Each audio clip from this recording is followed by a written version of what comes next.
ছোট্ট এই জীবন নিয়ে আমার আপনার কত শত অভিযোগ। ঘর করতে পারি নাই, বাড়ি করতে পারি নাই, ব্যাংকে টাকা জমা হলো না। কত মানুষের ভাগ্য পরিবর্তন হলো, আমার কত পোড়া কপাল। কত শত অভিযোগ।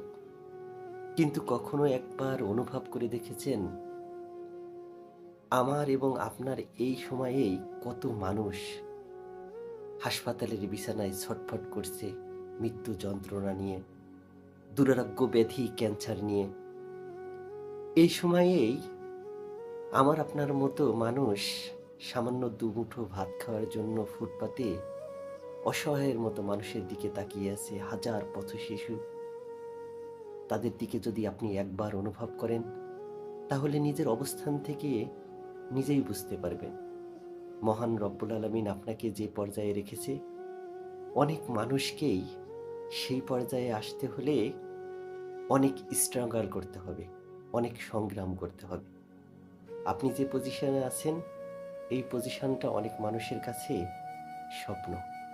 সুতরাং আল্লাহ যেভাবে রেখেছেন, অনেক ভালো রেখেছেন। বেঁচে থাকতে কতটুকুই বা অর্থের প্রয়োজন হয় বলেন তো? একবার ভেবে দেখেছেন? দুমুঠো ভাত, সামান্য একটুকরো জায়গা, মাথা গোঁজার ঠাঁইয়ের জন্য মানুষের কতটাই বা চাহিদা থাকে। ছোট্ট এই জীবন নিয়ে আমার আপনার কত শত অভিযোগ। ঘর করতে পারি নাই, বাড়ি করতে পারি নাই, ব্যাংকে টাকা জমা হলো না।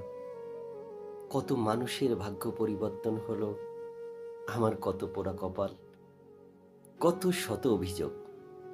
কিন্তু কখনো একবার অনুভব করে দেখেছেন, আমার এবং আপনার এই সময়েই কত মানুষ হাসপাতালের বিছানায় ছটফট করছে মৃত্যু যন্ত্রণা নিয়ে, দুরারোগ্য ব্যাধি ক্যান্সার নিয়ে।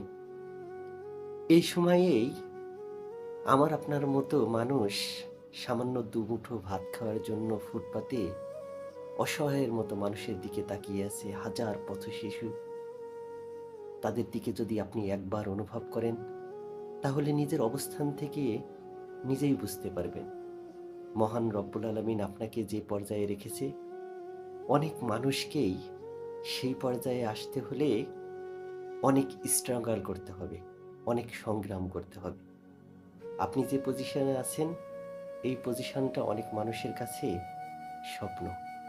সুতরাং আল্লাহ যেভাবে রেখেছেন,